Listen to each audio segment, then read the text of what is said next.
아모스 8장 1절 제가 읽겠습니다.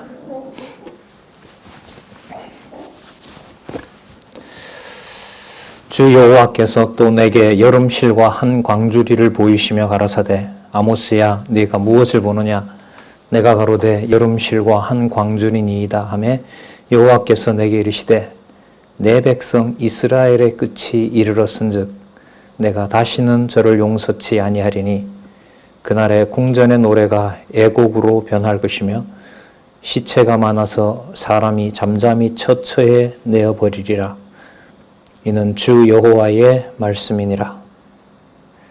궁핍한 자를 삼키며 땅에 가난한 자를 많게 하려는 자들아 이 말을 들으라. 너희가 이르기를 월삭이 언제나 지나서 우리로 곡식을 팔게 하며 안식일이 언제나 지나서 우리로 밀을 내게 할꼬 에바를 작게 하여 세계를 크게 하며 거짓 거울로 속이며 은으로 가난한 자를 사며 신한 결례로 궁핍한 자를 사며 잿미를 팔자 하는도다. 여호와께서 야곱의 영광을 가리켜 맹세하시되 내가 저희의 모든 소위를 영영 잊지 아니하리라 하셨나니 이로 인하여 땅이 떨지 않겠으며 그 가운데 모든 거민이 애통하지 않겠느냐.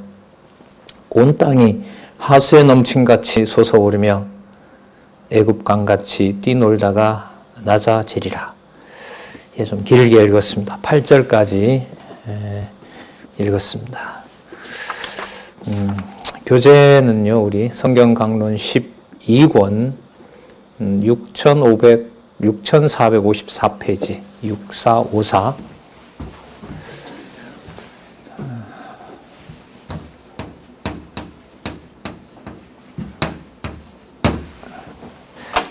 보시면 이 제목이 나와 있죠. 패망과 회복에 대한 예언.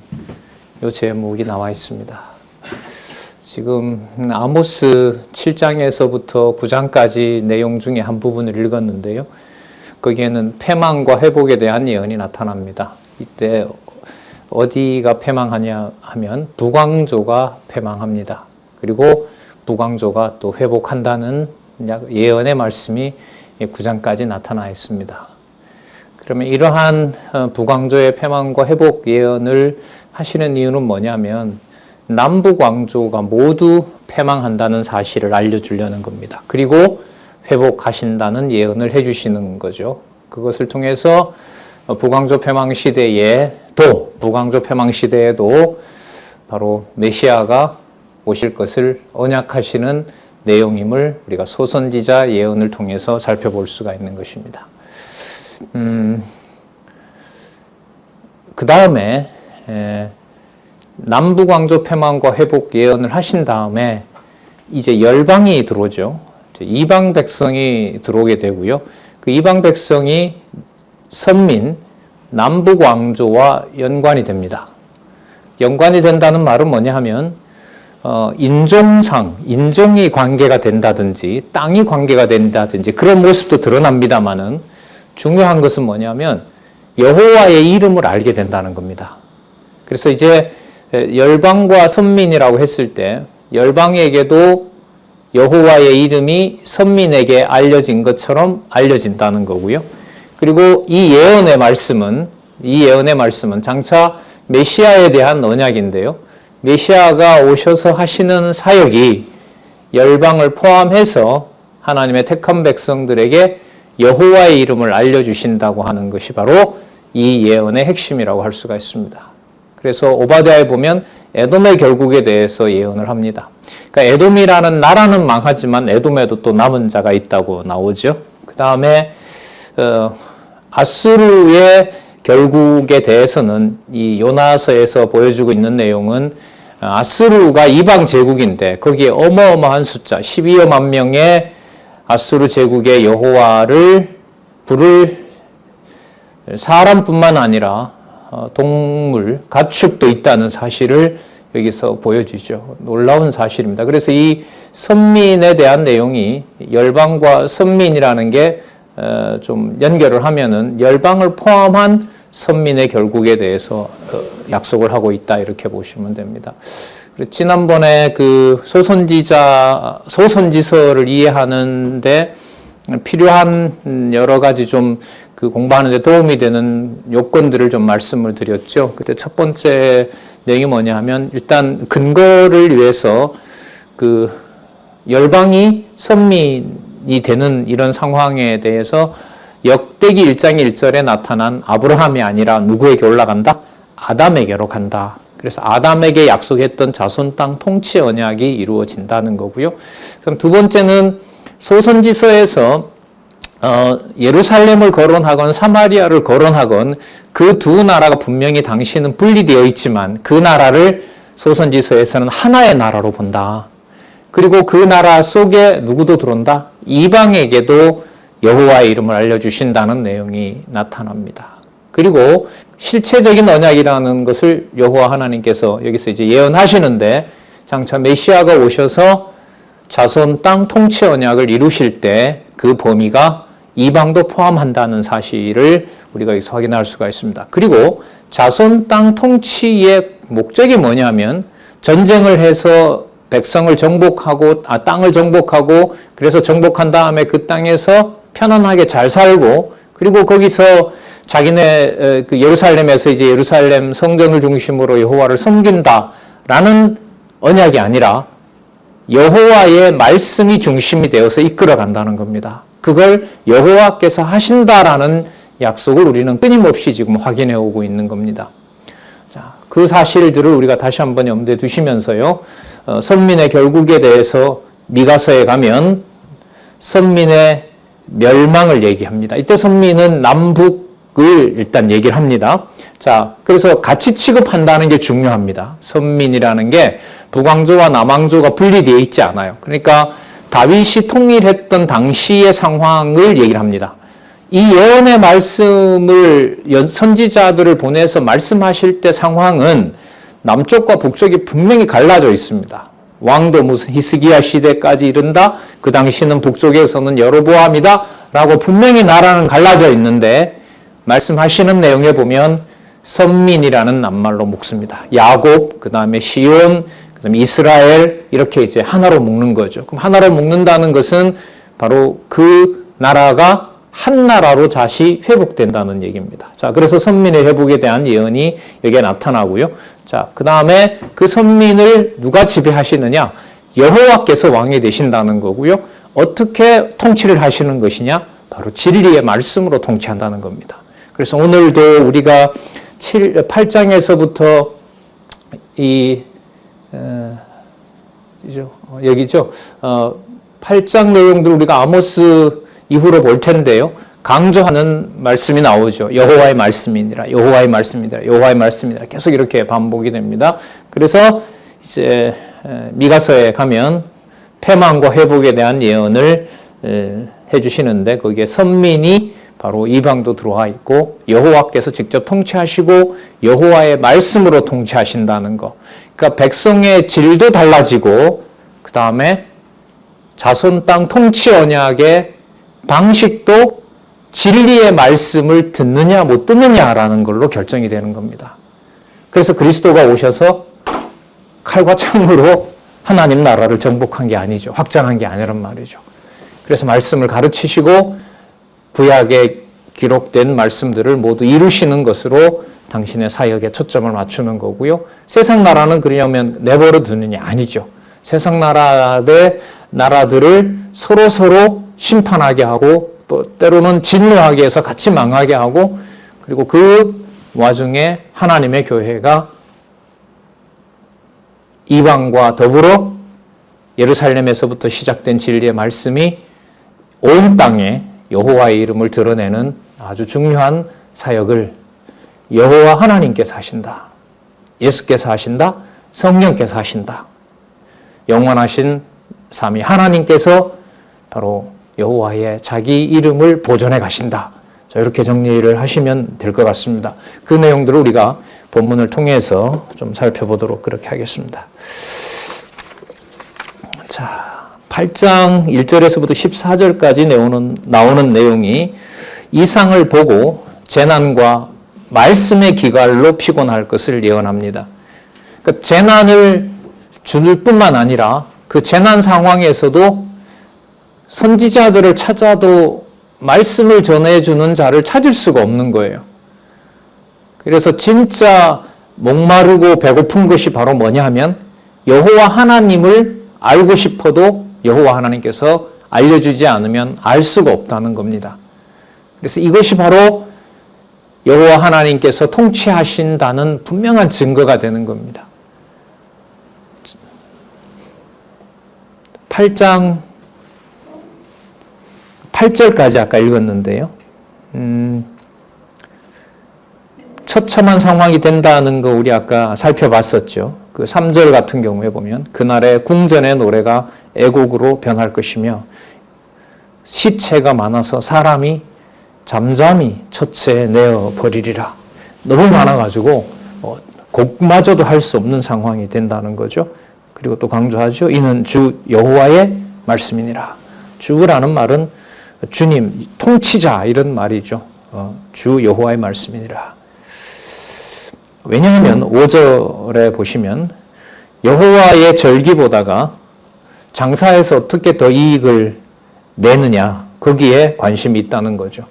그러니까 여호와의 이름을 팔아서 자기의 이익을 챙기는 사마리아와 예루살렘이기 때문에 이걸 여호와 하나님께서 더 이상 필요가 없다는 겁니다.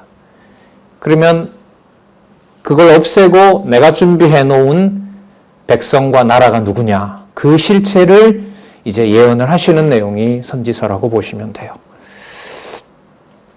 7절에 보면 여호와께서 야곱의 영광을 가리켜 맹세하시되 내가 저희 모든 소유를 영영 잊지 아니하리라 하셨나니 이로 인하여 땅이 떨지 않겠으며 그 가운데 모든 거민이 애통하지 않겠느냐.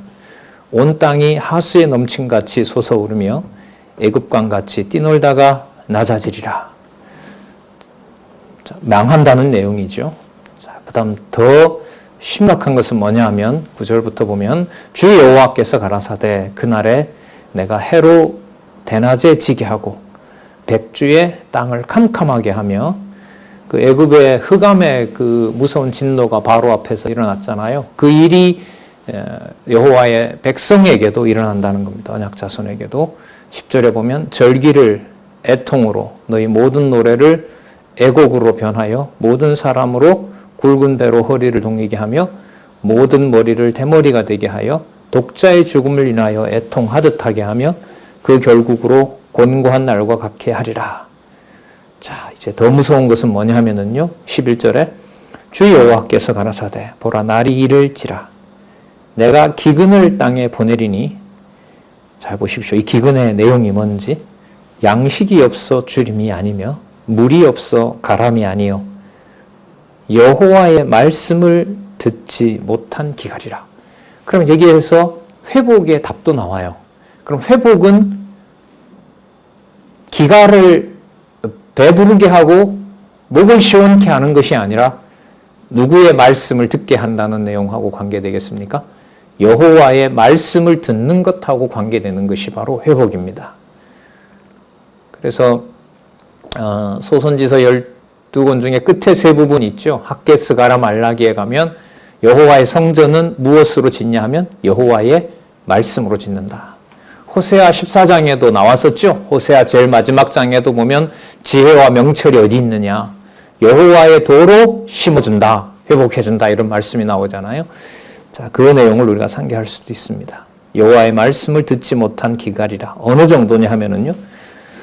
이 바다에서 저 바다, 북에서 동까지 비틀거리며 여호와의 말씀을 구하려고 달려 왕래하되 얻지 못한다. 이게 여러분 무서운 진노인 거죠. 그런데 여호와께서는 북쪽, 남쪽 사람들에게 백성들에게 선지자를 보내고 또 보내지 않기도 하고 보내지만 듣지 않게도 하고 그런데 이방에도 누구를 보내는 거냐면 누구를 보내죠? 선지자들을 보낸다는 겁니다. 그리고 그 이방이 하나님의 백성의 이 울타리 속으로 들어오도록 하나님께서 지금 준비하고 계신 거죠. 그래서 늘 말씀드리지만은 예루살렘을 이방이 치러오는 것은 예루살렘 백성들, 사마리아 백성들을 진노하고 심판하는 기능도 하지만은 거기에 와서 누구 이름을 찾게 되냐면 여호와의 이름을 찾게 된다는 겁니다. 예루살렘 성전을 여호와의 이름이 든 예루살렘 성전에 들어와서 여호와라는 존재를 소개받는다는 거죠. 물론 다는 아닙니다.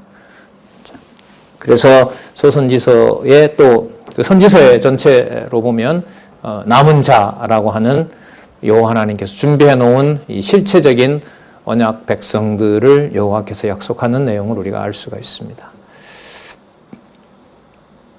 13절에 보면 그날에 아름다운 처녀와 젊은 남자가 다 갈하여 피곤하리라. 무릇 사마리아의 죄된 우상을 가리켜 맹세하여 이르기를 다나 내 신의 생존을 가리켜 맹세하노라 하거나 브엘세바에 위하는 것의 생존을 가리켜 맹세하노라 하는 사람은 엎드러지고 다시 일어나지 못하리라. 그러니까 여호와를 두고 우상을 섬기는 그런 자들에 대해서는 전부 하나님께서 심판하시겠다는 말씀이 바로 여기에 나옵니다. 단과 브엘세바는 이스라엘의 북쪽과 남쪽입니다. 그러니까 전체 이스라엘을 칭하는 그런 상징적인 의미가 있는 지명이라고 보시면 됩니다. 선지서의 특징이 뭐와 뭐의 간격이 적다 그랬죠? 패망과 회복의 간격이 적다 그랬죠. 그러니까 패망이 나쁜 것이라고 할 수 없는 이유가 그 패망을 통해서 여호와 하나님의 살아계신 증거와 여호와 하나님이 살아서 그 일을 섭리해 가신다. 여호와 하나님의 방법대로 그렇게 하신다는 것을 알려준다는 특징이 바로 선지서의 가장 중요한 특징이라고 얘기를 했죠. 그 모든 것은 나중에 예수께서 당신이 고난을 당하시고 그 고난 당하는 것이 힘이 없어서 당하는 것이 아니라 아버지의 뜻을 이루는 바로 그분이 여호와의 이름으로 온 하나님이시라는 사실을 증명한다는 것도 또한 말씀을 드렸습니다. 다음 9장에 가서 보시면은요. 9장 1절에서부터 15절에 보면 아주 멸하지 않고 회복해 풍성히 살게 하실 것을 예언합니다. 여러분 아까 8장의 내용에 보면은요. 굉장히 처참한 상황이었죠. 그러니까 뭐가 남아있냐 할 정도로 이제 여호와께서 살아계시냐 할 정도로 처참하게 이 나라가 망한단 말입니다. 북쪽 이스라엘도 진짜 비참하게 끌려가죠. 그 아수르에. 그리고 남쪽이다도 아시는 것처럼 20년에 걸쳐서 진짜 진멸되는 거잖아요.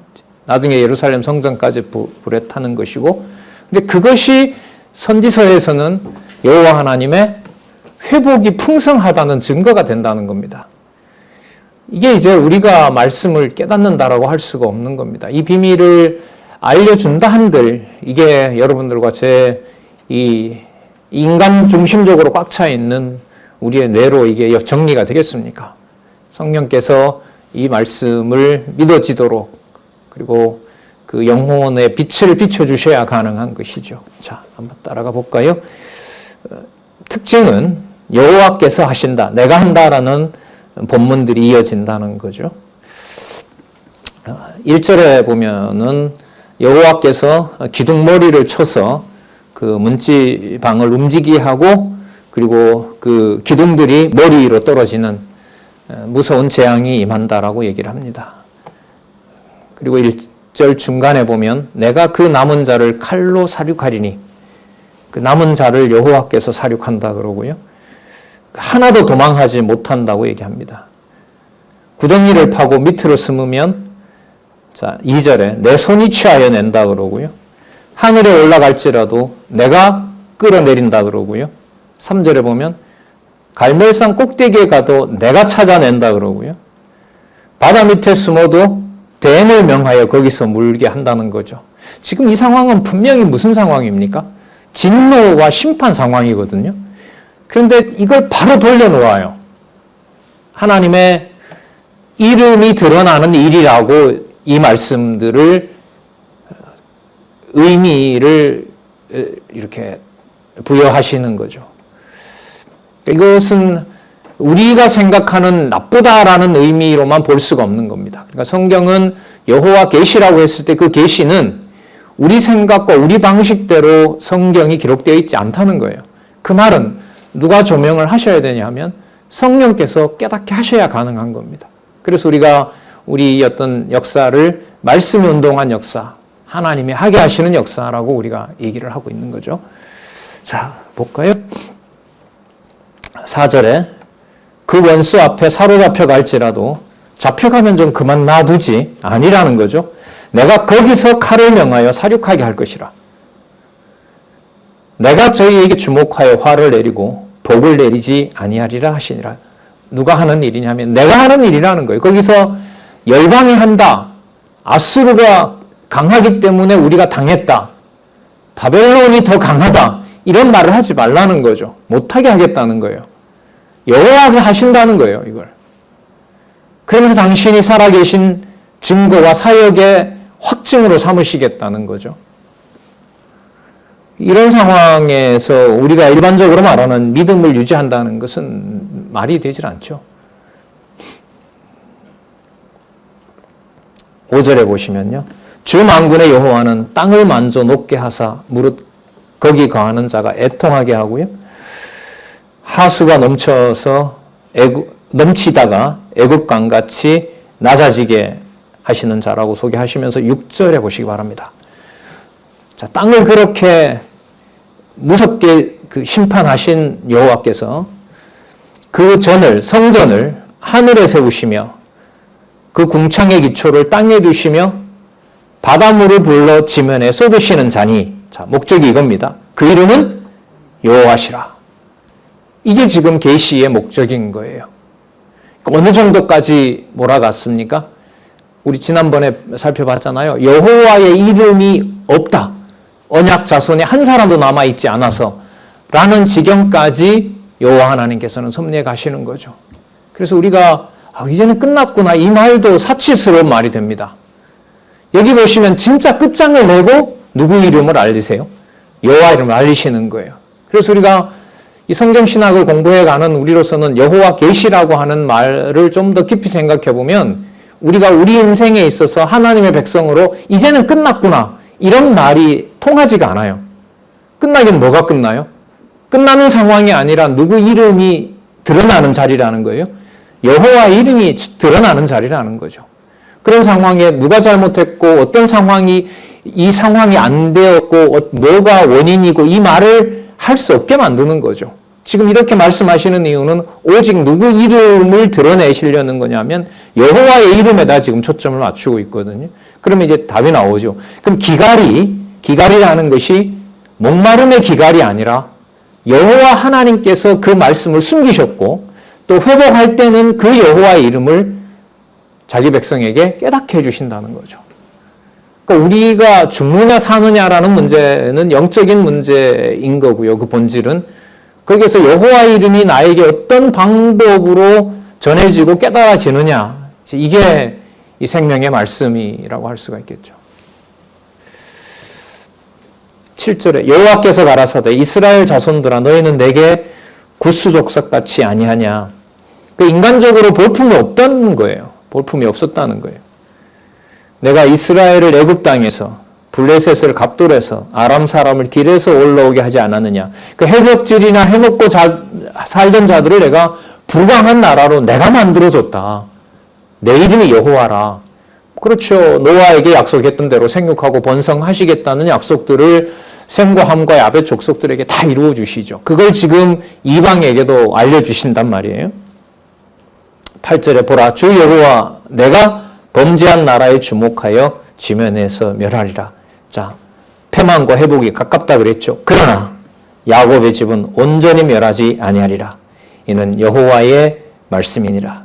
내가 명령하여 이스라엘 족속을 만국 중에서 체질하기를 곡식을 체질함같이 하리라.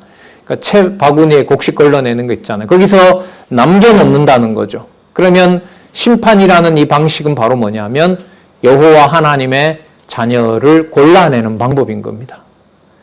이방을 그렇게 무섭게 진노하시는 이유가 하나님의 백성을 하나님의 골라내는 방법입니다. 뿐만 아니라 그 골라내는 방법을 회복하는 것으로 이루실 때는 먹고 단순히 물질적인 것을 먹고 마시는 문제가 아니라 누구의 이름을 기억나게 한다는 거죠. 여호와의 이름을 기억나게 한다는 것이 예언되어 있는 장차 메시아가 오셔서 하실 말씀에 대한 놀라운 그 사역이 되겠죠. 그래서 제가 선지서를 보면서 삼직 중에 선지직이 먼저 나오는 게 맞겠구나. 이런 확증을 자꾸 하게 돼요. 자, 그건 또 다음에 가서 말씀드리고요. 10절에 보시면은 내 백성 중에서 말하기를 화가 우리에게 미치지 아니하여 임하지 아니하리라 하는 모든 죄인은 칼에 죽으리라. 나는 살았다. 나는 아수르의 줄을 댔기 때문에 나는 이제 살았다. 그런 자들을 하나님이 골라내서 죽인다는 거죠. 자, 그렇게 한 다음에 다 끝을 내려고 하시느냐? 그게 아니에요. 11절에 보면 그날에 내가 다윗의 무너진 천막을 일으키고 그 틈을 막으며 그 퇴락한 것을 일으키고 옛적과 같이 세우고 저희로 에돔의 남은 자와, 자, 에돔 곧 있으면 이제 여기서 멸망시키잖아요. 여기. 자, 요 지나고 난 다음에 오바댜에 가면 에돔이라는 나라는 끝을 내거든요. 그럼 왜 끝을 내느냐? 여러분 아까 키지를 왜 한다 그랬죠? 채를 가지고 순수한 곡식만 모아 놓으려고. 그럼 에돔이라는 나라를 왜 멸망시키고 북이스라엘과 남쪽 유다를 왜 멸망시키겠어요? 체질하려고. 뭘 남기려고요? 자기 백성을 남겨놓는 방법이에요. 아수르도 마찬가지고요. 바벨론도 마찬가지고 이방 백성 중에서 남은 자를 골라내는 방법이 바로 열방과 열방들이 전쟁하도록 해서 거기서 그 무서운 하나님의 심판 속에서 골라내는 겁니다. 그걸 지금 이 아모스 8장 9장에 보면 내가 한다라는 것을 강조하고 계신 거죠. 마치 노아 시대 때 온 인류를 심판하신 것처럼 그 심판 속에서 노아의 8 식구를 남긴 것과 똑같은 비유라고 할 수가 있겠죠. 우리 기독교 역사를 보더라도 중세 1000년을 지났는데 하나님의 말씀이 16세기 종교개혁을 통하여 전 유럽에 복음의 씨앗이 발화했던 상황을 생각해 보면요. 우리나라는 어떻고요? 우리 150년 이제 기독교 역사, 개신교 역사라고 보통 얘기하죠.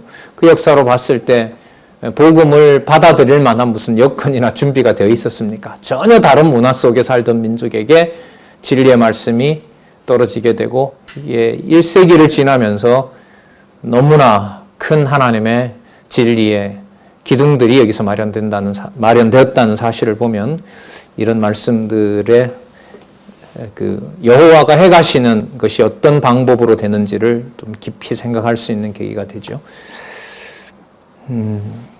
12절 저희로 에돔의 남은 자와 내 이름으로 일컫는 만국을 기업으로 얻게 하리라. 그러면 누구 이름을 같이 부르게 한다는 거냐면 여호와의 이름을 같이 부르게 한다는 겁니다. 그게 기갈을 해소하는 겁니다. 그렇게 보면 여러분들과 제가 정해진 시간에 여호와의 말씀을 명쾌하게 성경의 그 권위를 확인하는 상황은 인류 역사에서 글쎄요, 대한민국 역사, 교회사에서 특히 이런 시절을 우리가 앞으로도 과연 보낼 수 있을 것인가 그런 생각을 할 정도로 풍요로운 시대에 여러분들과 저희가 살고 있는 거죠. 14절에 보면은요. 내가 내 백성이 이스라엘에 사로잡힌 것을 돌이키리니 왜요? 여호와가 왕이시니까 내가 하시겠다는 거죠. 저희가 황무한 성읍을 건축하고 거하며 포도원을 심고 그 포도주를 마시며 과수원을 만들고 그 과실을 먹으리라. 자, 그럼 여기서 여러분 회복되는 것이 마치 어떤 현상적인 것처럼 얘기를 하는데 이제는 여호와께서 약속하신 게 있죠. 그 여호와의 이름을 회복해 준다는 것은 바로 입술에서 영혼에서 그 말씀들이 지워지지 않는다는 사실하고 관계가 되는 겁니다. 단지 물질적인 회복을 얘기하는 게 아닙니다. 그래서 역사로 보면은 아수르에 망한 이 북이스라엘이나 북이스라엘은 완전히 이제 망해버렸지만은요. 혈통으로 보면 이제 그 혈통을 찾을 수 없지만은요. 남쪽 유다가 회복된다 해도 돌아와서 나라가 회복되진 않았죠. 바벨론에게 돌아와서 페르시아인데 밟혔고 헬라 제국에게 로마 제국 이렇게 종살이 하면서 예수님 오시게 되니까요. 그러면 예수님이 로마 제국 당시에 왔다고 해서 예수님이 말씀하신 천국, 하나님의 나라가 그 로마 제국 밑에 있는 것이냐? 아니라는 거죠. 에베소서 1장 20절에 나오나요? 세상 위에 교회, 교회 위에 그리스도가 통치하신다는 그런 통치 원리를 우리가 생각할 수가 있습니다. 자, 이 모든 말씀들이 하나씩 살펴보고 여호와의 이름 중심의 건설될 나라, 자손 땅 통치 언약을 우리가 거듭 확인하게 되면 나중에 그리스도께서 말씀하시는 그 말씀, 그리고 나중에 성령께서 오셔서 교회를 세우고 그 교회를 진리의 말씀으로 양육해가는 그 진리의 말씀들을 보면 그 내용이 물질적인 것이 아니고 육적인 것이 아니고 신령한 것이고 단지 정신적인 것이 아니라 어디에 있다? 하늘에 속한 너무나 비밀스러운 말씀을 가르쳐주는 것이다. 그걸 계시하는 것이다 라는 사실을 알 수가 있는 거죠. 그런 면에서 이 선지서는 진짜 중요합니다. 진짜 중요합니다. 예수님의 그 지상에서 계시면서 당신을 그리스도로 증거하신 이른바 복음서와요. 그 다음에 성령께서 오셔서 이제 교회를 세우시고 마지막 그 그리스도 오실 때까지 진리로 승리하게 하시는, 바로 투쟁하게 하시고 또 승리하게 하시는 그 과정을 살펴볼 때 아모스에 나타난 이런 말씀뿐만 아니라 선지서 전체가 여호와 하나님께서 어떤 방법으로 또 어떤 계획으로 그렇게 하셨는지를 확증할 수 있는, 그래서 머릿속에 따로 떨어지는 것이 아니라 한 권으로 이렇게 연결되는 그런 좋은 바탕이 된다고 생각을 합니다. 15절에 보시면은요, 내가 저희를, 이때 저희는 좀 위로 올라가서 보면은요, 저기 11절 같은 경우에 11절에 보면 그날에 내가 다윗의 무너진 천막을 일으킨다 그러잖아요. 그러니까 거의 그 새로 세울 나라의 어떤 형편이 전혀 되질 않는데 그걸 저희를 그 본토에 심고 저희가 내가 준 땅에서 다시 뽑히지 아니하리라. 그럼 여기서도 마찬가지죠. 뽑히지 않는다라는 게 돌아와서 무슨 큰 제국이 되는 것이 아니라 누구의 이름을 아무도 빼앗아 가지 못한다. 여호와의 이름을 아무도 빼앗아 가지 못한다. 왜? 그게 없으면 기갈이 된다고 했으니까요. 다르게 말하면은 기갈이 와도 되는 거예요. 무서운 어떤 그 재앙이 와도 돼요. 왜? 그 상황이 여호와의 이름을 빼앗아 갈 수는 없기 때문에 그렇다는 거죠. 참 어떻게 보면 무서운 방법이죠. 그것도 잘해주시고 육신도 잘해주시고 영적인 것도 보존해 주시면 얼마나 좋아요. 그런데 아예 섞지를 못하게 해요. 땅에 속한 것과 하늘에 속한 것. 그 요한복음 니고데모가 와서 이를 예수님과 하는 내용 중에 땅의 것과 하늘의 것은 절대로 섞을 수가 없는 거잖아요. 그 일들을 약속을 하신다고 볼 수가 있습니다.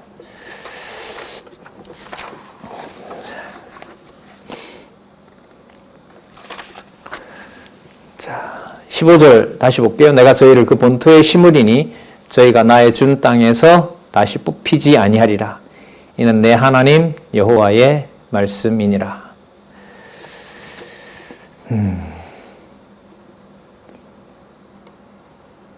자, 여호와의 이름이 기억나는 것이 바로 그게 기갈이 아니고 그것이 이제 진짜 먹어야 될 양식이라고 얘기를 하셨잖아요. 자, 그러면 그 다음 내용에 보면, 자, 우리 한번 넘겨보시면은요. 자, 여기로 가는데요. 자, 오바댜에서부터 미가까지 열방과 선민의 결국을 예언하는 내용이 나타납니다. 자, 먼저 에돔의 결국에 대해서 예언하시는 내용이 나오는데, 에돔은 다윗의 장막이 무너질 때 그 장막을 혈통으로 보면 야곱의 형이잖아요. 이삭의 아들 아니에요. 어떻게 보면 형제란 말이죠. 그런데 다윗의 장막이 무너질 때 백성들이 죽고 살아남고 이러면은 더 가세해서 대적들과 가세해서 그 살아남은 자들을 그 탈취해서 블레셋에다 갖다 팔아먹는 아주 그런 못된 짓을 하는 이 나라가 에돔 족속이었죠. 성도 그 바위산이 둘러 있어서 함부로 침범할 수도 없고, 그리고 욥기에 보면 욥의 친구들 나오잖아요. 그 동방에 있었던 욥도 그렇고요. 머리를 보면 비상한 사람들이고요. 비상한 사람들이고. 그래서 누가 우리를 감히 건드리겠느냐. 다른 나라는 다 망해도 우리는 망하지 않는다고 그렇게 거만한 모습을 가진 바로 이 에돔을 여호와께서 멸망시켜버린다는 바로 예언의 말씀이 오바댜입니다. 그리고 또 하나, 아까 9장 12절에 보면 다윗의 무너진 장막을 일으킬 때 9장 12절에 한번 보시기 바랍니다. 누가 있다 그랬죠? 에돔에 남은 자가 있다 그랬고요. 내 이름으로 일컫는 만국이 있다 그랬어요. 그 여호와의 이름이 들어있는 나라, 그 이방 백성인 거죠. 그 이방 백성을 미리 말씀을 드리면 여러분 누구냐면 요나라고 보시면 돼요. 그러니까 에돔의 남은 자가를 남기기 위해서 하나님께서 뭐 하냐면 체질하는 거예요. 그게 바로 어느 나라를 멸망시키는 거냐면 에돔을 멸망시키는 거예요.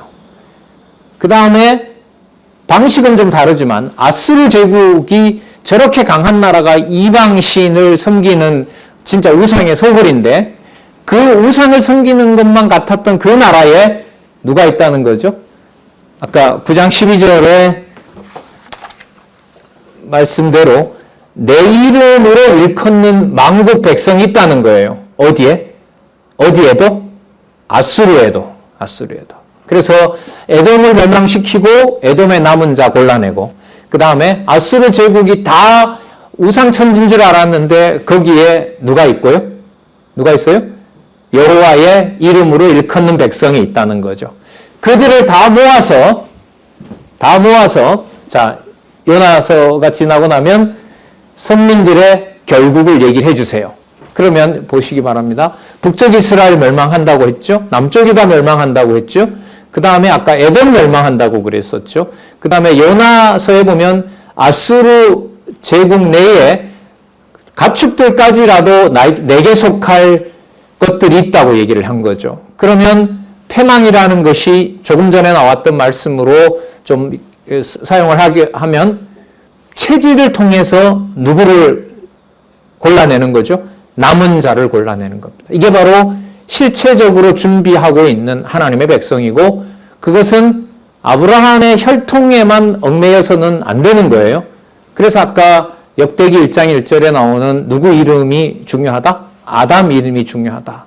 그 마지막 아담으로 오실 메시아가 모을 하나님 나라의 백성, 그리고 그 땅, 유대 땅뿐만 아니라 유대 땅을 포함해서 이방 백성들에게까지 여호와 이름이 전해진다는 겁니다. 그래서 선지서가 12소선지서만 하더라도 복잡하고 하지만은 이 맥락을 이어가는 핵심적인 개념들이 나와요. 근데 이 핵심적인 개념을 요걸 골라내려고 먼저 시도하면 안 돼요. 일단 본문에 익숙해야 돼요. 호세아부터 오늘 우리 방학할 텐데요. 8월 한 달 동안에 소선지서를 직접 꼭 읽으시기 바랍니다. 강의 들었던 건 일단 듣지 마시고요. 제 강의는 듣지 마시고 일단 들어든 안 들어든 간에 호세아부터 시작해서 말라기까지 이해가 안 되는 것은 체크하고 그 다음에 강론집에 있는 설명을 보고 그러면 핵심적인 연결고리들이 여러분들 눈에 떠오르게 되고 그 다음에 그게 들어오게 되면 소선지서의 제목, 북왕조 패망 시대에 뭘 예언했는지, 남왕조 패망 시대에 뭘 예언했는지, 그 다음에 전제사 회복 시대에 뭘 예언했는지 그게 하나로 관통이 됩니다.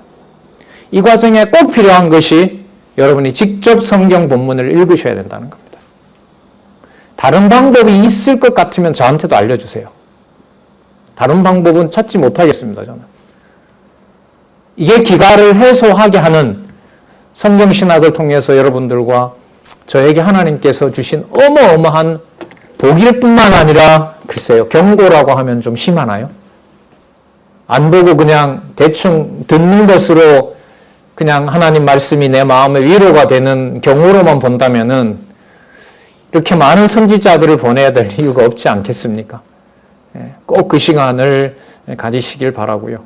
우리 보시기에 좀 눈도 아프시고 이런 분들은 그 후배들이나 자녀들한테 오디오 하나 깔아달라고 하면 누워서 오히려 생각하기 더 좋아요.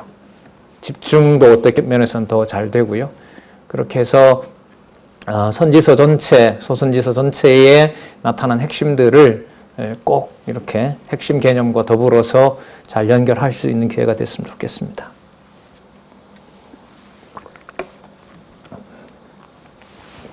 자, 6466페이지에 가시면 열방과 선민의 결국을 예언합니다. 자, 왜 결국을 예언하냐면 결국 뭐 해주시려고? 회복해 주시려고. 회복의 내용은 뭐냐면 여호와 이름을 깨닫게 하려고. 여호와의 이름을 듣고 풍성하게 해주려고. 자, 그게 목적입니다. 에돔의 결국에 대한 예언을 살펴보도록 하겠습니다. 1장 1절에서부터 9절. 교만한 에돔이 열국에게 패망을 당하게 될 것을 예언합니다. 자, 오바댜의 묵시라고 나오고요. 주 여호와께서 에돔에게 이같이 말씀하십니다. 2절입니다. 여호와께서 가라사대 내가 너를 열국 중에 미약하게 하였으므로 내가 크게 멸시를 받느니라. 이 예언을 받을 때는 아주 건재했던 나라겠죠. 그러나 이걸 과거형으로 이미 쓰고 있습니다. 3절에 보시면요. 바위 틈에 거하며 아주 이 바위산으로 요새가 다른 나라의 침략을 허락하지 않을 만큼 강했다 그러죠. 바위 틈에 거하며 높은 곳에 사는 자여 내가 중심에 이르기를 누가 능히 나를 땅에 끌어내겠느냐. 그렇게 자부하는 거죠. 이런 이방을 여호와 하나님께서 낮추신다는 거죠. 자, 너의 중심의 교만이 너를 속였도다. 내가 독수리처럼 높이 올라가서 별 사이에 깃들지라도 내가 거기서 너를 끌어내리리라. 뭐 하려고요? 체질하려고. 누가 있기 때문에요? 에돔의 남은 자가 있기 때문에. 그래서 뭐와 뭐가 같이 붙어 있어요?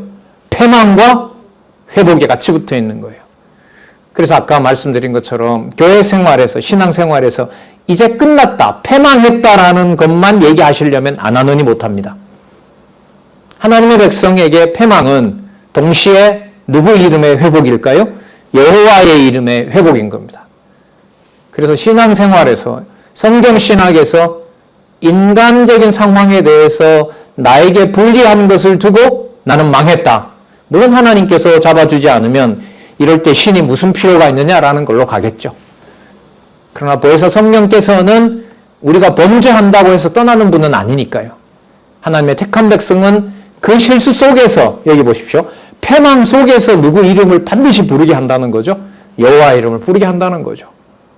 못 부르게 하고 교만하고 거만하고 택한 백성을 몰래 잡아다가 팔아먹고 그걸 여호와께서 다 아신다는 거예요. 그리고 그 자고하고 속으로 아주 자만스럽게 사람을 비웃고 냉소하고 그 모든 것들을 여호와께서 아시고 다 낮추신다는 거죠. 하나님의 정한 때에 따라서요. 자, 그 5절부터 나오는 말씀은 뭐냐 하면은요. 도둑이 들어오더라도 도둑이 어느 정도 훔쳤으면 좀 놔두고 가는 것인데 다른 나라들이 에돔에 왔을 때는 하나도 남기지 않고 다 멸한다는 거예요.